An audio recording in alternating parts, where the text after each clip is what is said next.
네, 반갑습니다. 저는 고경태 목사이고요. 화면에 보이는 분은 김선식 목사님이십니다. 이번에 광신대학교에서 회중의 변화를 위한 그리스도 중심적 설교 연구로 석사 학위 논문을 취득하셔서 2월에 이제 석사 졸업까지 할 수 있는 목사님이시고요.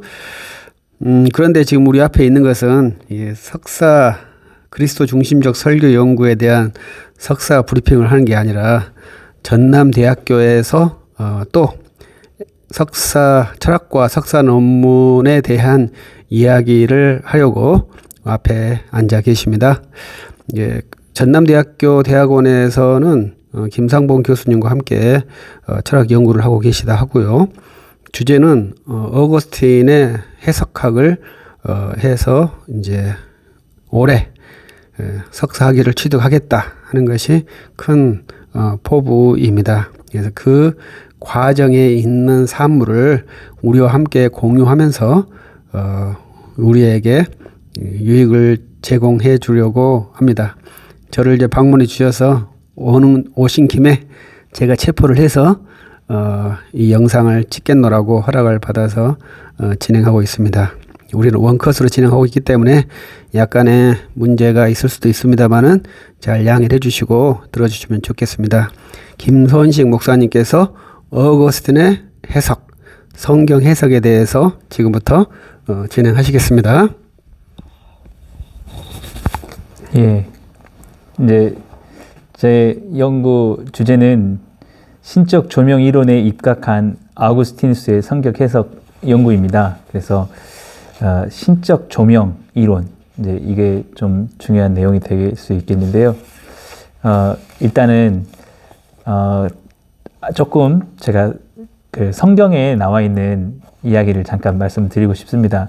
제가 이 신적 조명 이론에 대한 모티브를 얻었던 게 그 요셉의 이야기인데, 요셉 잘 아시듯이 바로 왕의 꿈을 해석을 해주지 않습니까? 거기서 요셉이 그 바로 왕의 꿈을 듣고 이런 얘기를 하잖아요. 그 해석이 하나님께 있으니까 나한테 말을 해보라. 그래서 그 바로 왕은 꿈을 보았지만 의미를 알 수가 없었죠. 근데 요셉은 그 꿈의 의미를 알았던 겁니다. 거기서 이거는 성경에서 우리의 어떤 그 해석의 문제는 하나님께서 이 조명을 해주시는 그런 것 가운데 일어나는 일이구나 라는, 거기서 이제 저 모티브를 받았습니다. 그런데 이런 이야기를 그 아우구스티누스, 우리 위대한 신학자고 또 교부로 알려진 아우구스티누스의 교사론에서 또 그런 그와 같은 이야기를 하고 있더라고요. 그래서 굉장히 이 신적 조명 이론에 대해서 흥미를 갖게 됐고, 그리고 또 아구스티누스가 저술한 책 중에 그리스도 교양을 보면은 아구스티누스가 성경을 어떻게 해석해야 되는가 이런 데에 대해서 이제 잘 설명을 하고 있는데, 분명 이 신적 조명 이론을 가지고 있었던 아구스티누스가 그 이론에 입각해서 성경 해석에 대한 이해를 가지고 있었을 것이다. 저는 이제 이렇게 두 개를 묶어서 생각을 하면 재밌겠다. 이렇게 해서 이제 이 연구를 한번 해보겠다고 생각한 것입니다. 근데 이제 이미 또 기존에 이와 관련된 신적 조명 이론이라든지 아구스틴의 성경 해석에 대해서 연구된 바가 또 있더라고요. 그래서 제가 그런 그것들 함께 연구를 해가면서 흥미롭게 한번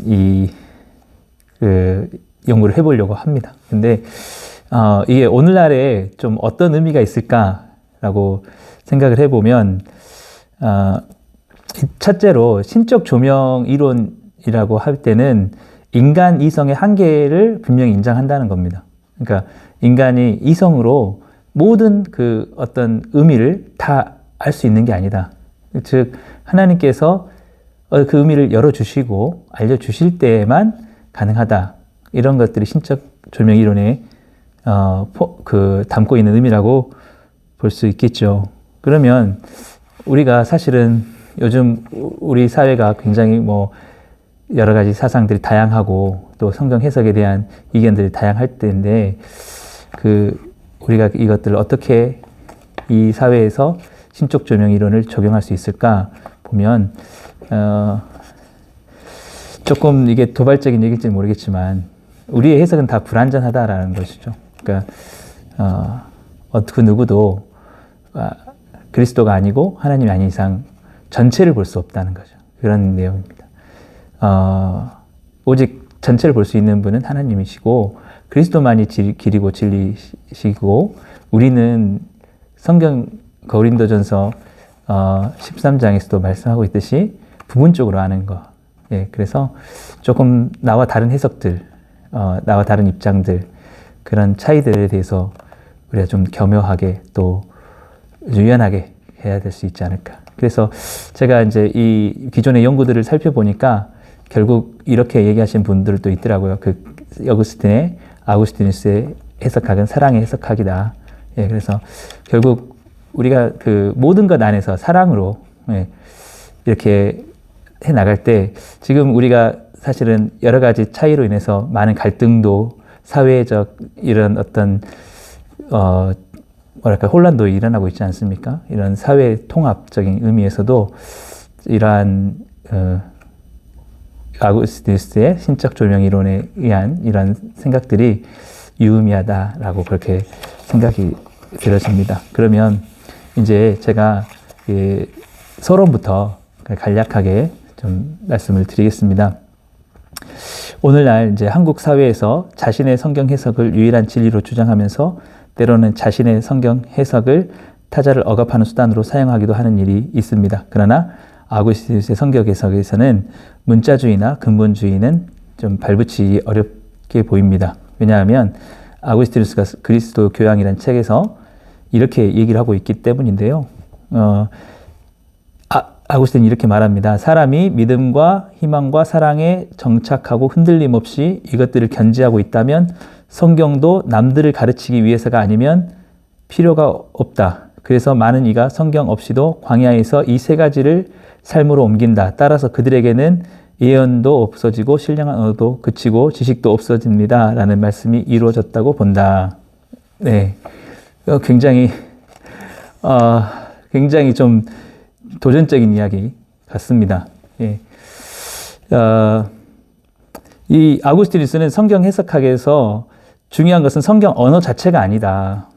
그리고 성경 언어가 가르치는 내용이다. 라고 이렇게 말을 하고 있는데 이것도 굉장히 좀 도전적인 내용 같습니다. 교사론에서는 이렇게 말을 하고 있는데요.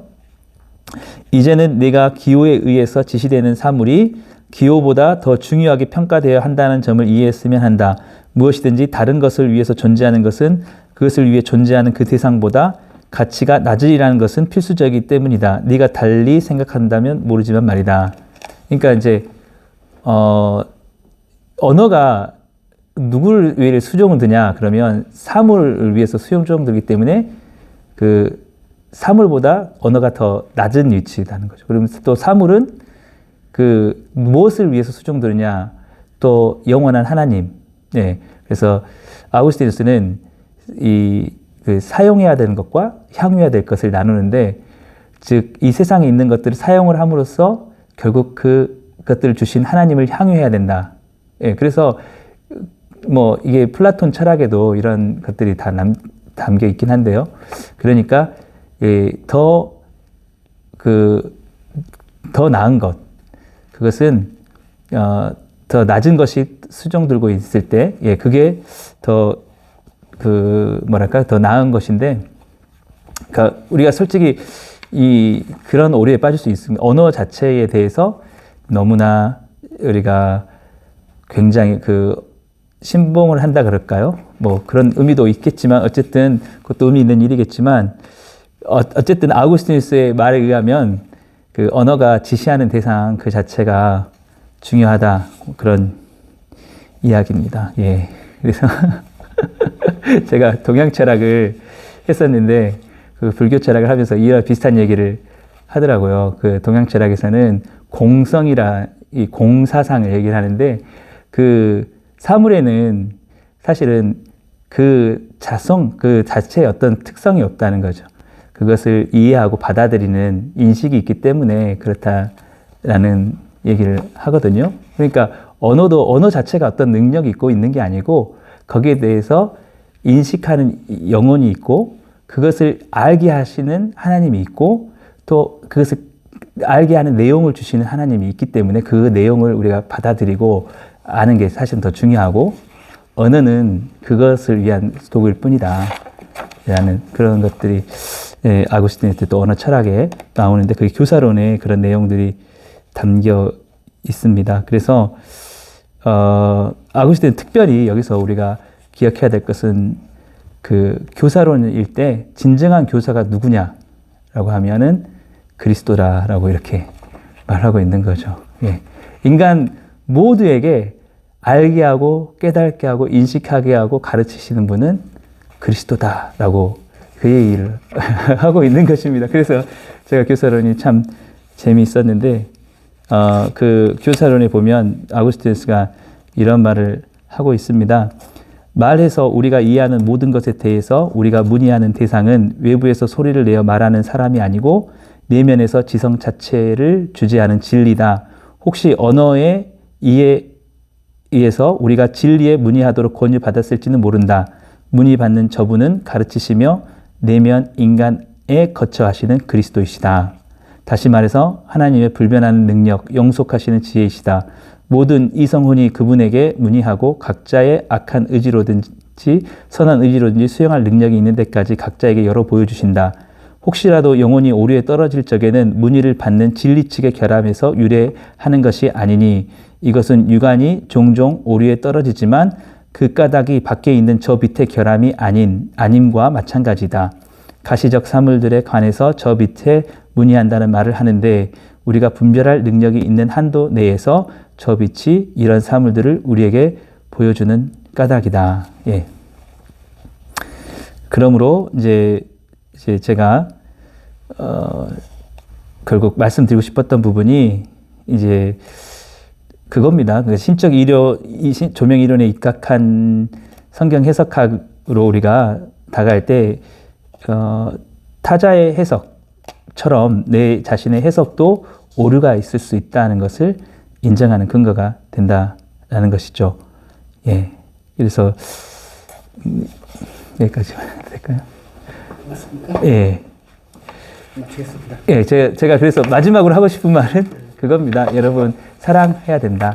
그 사람이 그 사람이 어떤 생각을 갖고 있든지 간에 내 자신도 죄인이고 우리 모든 죄인이고 다 부족하고 하나님 앞에서는 다 주님의 은혜만 구할 죄인이기 때문에 그런 죄인을 우리를 용서해 주신 그리스도의 사랑을 우리는 생각하면서 그 연약한 자들을 불쌍히 여기고 함께 부족한 점들을 긍휼히 여기면서 사랑으로 우리가 화합하며 나아가면 좋겠다라는 것입니다. 감사합니다.